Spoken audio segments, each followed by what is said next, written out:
आने वाली 13 जुलाई को भिवानी के अंदर महाराजा दक्ष प्रजापति जी की जयंती सरकारी स्तर पे मनाई जा रही है। आज इस जयंती के लिए निमंत्रण देने के लिए समाज के लोगों में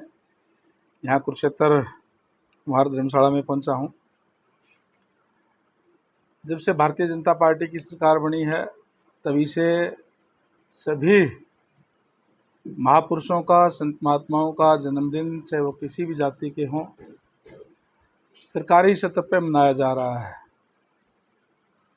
हाल ही में हमने कबीर जयंती सिरसा में मनाई, महर्षि कश्यप जयंती हिंदरी के अंदर मनाई, भगत धन्ना जी की जयंती उचाना के अंदर मनाई, भगवान परशुराम जी की जयंती सिरसा के अंदर मनाई, महर्षि वाल्मीकि की जयंती, रविदास जयंती, ये सभी जयंतियाँ सरकारी स्तर पे मनाई जा रही है। इसकी शुरुआत भारतीय जनता पार्टी की सरकार बनने के बाद माननीय मनोहर लाल जी ने की और उसको अभी लगातार नायब जी के नेतृत्व के अंदर ये चल रहा है। और पहली बार सरकारी स्तर के ऊपर जयंती हमने पिछली बार हिसार के अंदर मनाई थी, जिसमें पूरे प्रदेश भर से अनेक समाज के लोग बड़ी संख्या के अंदर शामिल होकर के हिसार की जयंती में एक अच्छा सम्मेलन, बड़ा सम्मेलन करने का काम किया था। और इस बार मुझे कई जिलों के अंदर जाने का मौका मिला है। बहुत उत्साह समाज के लोगों में है और मैं समझता हूं कि 13 जुलाई को बहुत बड़ी संख्या में पूरे हरियाणा प्रदेश से समाज के लोग वहां जाकर के एक बहुत बड़ा सम्मेलन वहां करेंगे, जिसमें मुख्य अतिथि हमारे यशस्वी मुख्यमंत्री आदरणीय नायब सैनी जी होंगे। अनेक मंत्रीगण उस प्रोग्राम में आएंगे और भी बड़े बड़े नेतागण, विधायकगण वहाँ पहुँचेंगे। पहुँच करके महाराजा दक्ष प्रजापति जी के चरणों के अंदर अपनी हाजिरी लगाने का काम करेंगे। समाज के अंदर इसलिए भी बहुत उत्साह है कि यहाँ जो जयंतियाँ जो मनाई जा रही है वो उससे समाज अपने आप को समाज गौरवान्वित महसूस करता है कि सरकारी स्तर पे जयंतियाँ मनाई जाती है। और इसलिए बड़ी संख्या में जाकर के जहाँ महाराजा दक्ष प्रजापति जी को श्रद्धा सुमन अर्पित करने का काम करेंगे, वहीं माननीय मुख्यमंत्री महोदय का भी इस बात के लिए धन्यवाद करेंगे कि उन्होंने इस तरीके का फैसला लिया जिससे समाज के लोग अपने आप को गौरवान्वित महसूस करते हैं। भारतीय जनता पार्टी बनने के बाद में जिस तरीके से हर वर्ग के लिए कार्य किए हैं और विशेष रूप से जो मोस्ट बैकवर्ड है, जिसको हम मूल पिछड़ा वर्ग कहते हैं, उनके लिए तो सबसे बड़ी सम्मान की बात यह है कि पहले की सरकारों के अंदर जिस तरीके से नौकरियां पॉलिटिकल सिफारिश से या पैसे से मिलती थी, और जो मोस्ट बैकवर्ड समाज है जिसमें प्रजापति समाज भी आता है, जिसमें प्रजापति, खाती, लोहार, तेली, धोबी, मणियार, जितने भी ये समाज है जो हाथ से काम करने वाले लोग हैं, ये आते हैं। इनके पास ना तो इतना पैसा होता और ना पॉलिटिकल सिफारिश होती, जिससे इनके बच्चे योग्य होते हुए भी वंचित रह जाते थे। और आज मुझे खुशी है इस बात की कि जब से भारतीय जनता पार्टी की सरकार बनी है तब से लगातार जितनी भी भर्तियां हुई है वो पूरी की पूरी हुई है, कोई भी बैकलॉग नहीं रहा। अदरवाइज तो पहले बैकलॉग छोड़ दिया जाता था कि योग्य उम्मीदवार ना मिलने के कारण ये पद रिक्त छोड़े जाते हैं,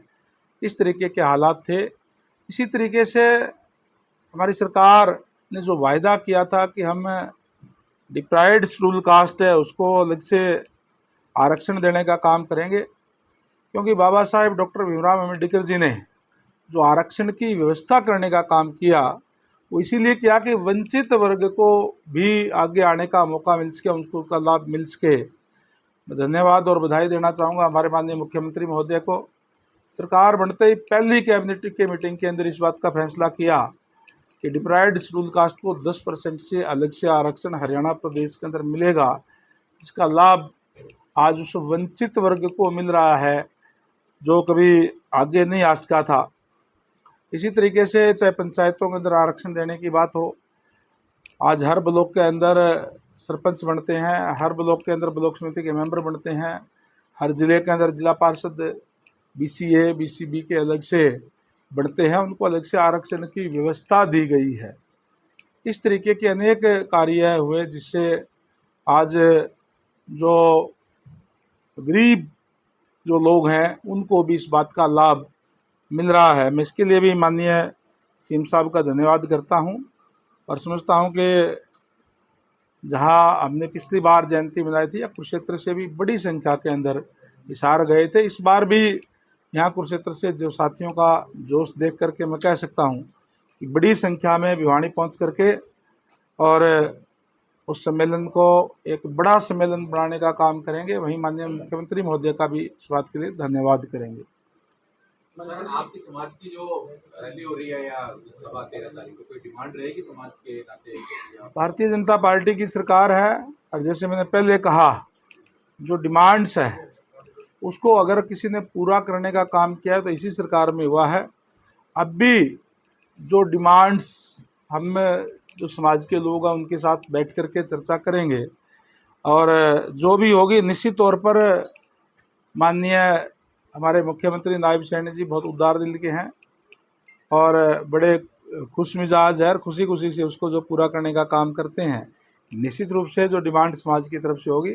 उनको भी पूरा करने का काम माननीय मुख्यमंत्री करेंगे। मंत्री जी, मानसून नजदीक है, ऐसे में बारिश का मौसम है, सड़कों पर गड्ढे हैं, कई सड़कें टूटी पड़ी हैं, जल भराव की स्थिति है, क्या कुछ तैयारी की? देखिए, हमने जैसे पहले कहा था कि जो टूटी हुई रोड्स है, क्योंकि अगर मैं PWD की विभाग की बात करूं तो 30,664 किलोमीटर का रखरखाव हमारा डिपार्टमेंट करता है और बाकी तो NHI की रोड भी है, वो सेंट्रल गवर्नमेंट की है, NHI के अधीन है और उसमें से 14,300 किलोमीटर की रोड DLP पीरियड के अंदर थी, जिसमें जहाँ भी अगर कोई कमी थी तब हमने उस एजेंसी से वो कार्य करवाने का काम किए हैं और लगभग 5,000 किलोमीटर रोड ऐसी थी जो बिल्कुल ठीक ठाक थी या जिसमें कोई थोड़े बहुत गड्ढे थे तो उसको हमने भरने का टारगेट बनाया था, उसको सारे गड्ढे हमने भर दिए हैं और 5,000 किलोमीटर रोड लगभग ऐसी थी जो मतलब उसको हम यूँ कह सकते हैं कि पुअर कंडीशन के अंदर थी, जिसका कई रोड्स तो ऐसी थी जिसमें गड्ढे भी नहीं भरे जा सकते। इसलिए उनको वर्क ऑर्डर में लेकर के एक नया कारपेट करने का काम हम कर रहे हैं और पूरे प्रदेश के अंदर इस साल के अंत तक 5,000 किलोमीटर की सारी रोड नई कारपेट उस पर हो जाएगा और बाकी हमारी वर्क ऑर्डर के अंदर लगभग 5 किलोमीटर की रोड ऐसी थी जो हमने जिस पे काम चल रहे थे या कुछ पूरे हो गए। तो इस तरीके से थे जो गड्ढे हैं वो हमने पूरे प्रदेश के अंदर भरने का काम किया है। कुरुक्षेत्र में कल कष्ट निवारण समिति में मुद्दा उठा रहा कुरुक्षेत्र की सड़कों को लेकर कि खड्डे हैं जो साइडों में सर घेर है वो सही ढंग से नहीं की गई, अधिकारी भी लापरवाही। अगर फिर भी अगर कहीं कोई इस टाइप की शिकायत मिलेगी तो निश्चित रूप से हम उसको पूरा भी करेंगे और अगर कोई कोताही किसी अधिकारी ने कोई बरतने का काम किया तो उनके खिलाफ एक्शन भी हम लेंगे। मंत्री जी, CM सिटी है, अपराध का ग्राफ यहाँ काफी बढ़ रहा है, आए दिन नई नई घटनाएं घोड़ी होती है, इस विषय में क्या है? माननीय मुख्यमंत्री महोदय ने आदेश दिए हैं और ये कहा भी है कि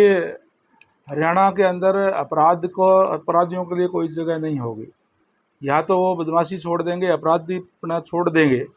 और या फिर उनकी जगह जेलों के अंदर होगी। पुलिस को सख्ती से आदेश दे दिए हैं कि अपराधियों के ऊपर कार्रवाई करें और उनको पकड़ के जेलों के अंदर डालने का काम करें। निश्चित तौर पर भारतीय जनता पार्टी की सरकार है, इस बात को कतई सहन नहीं करेंगे कि यहाँ अपराध हो और उनके खिलाफ कड़ी कार्रवाई की भी है और आगे भी करेंगे।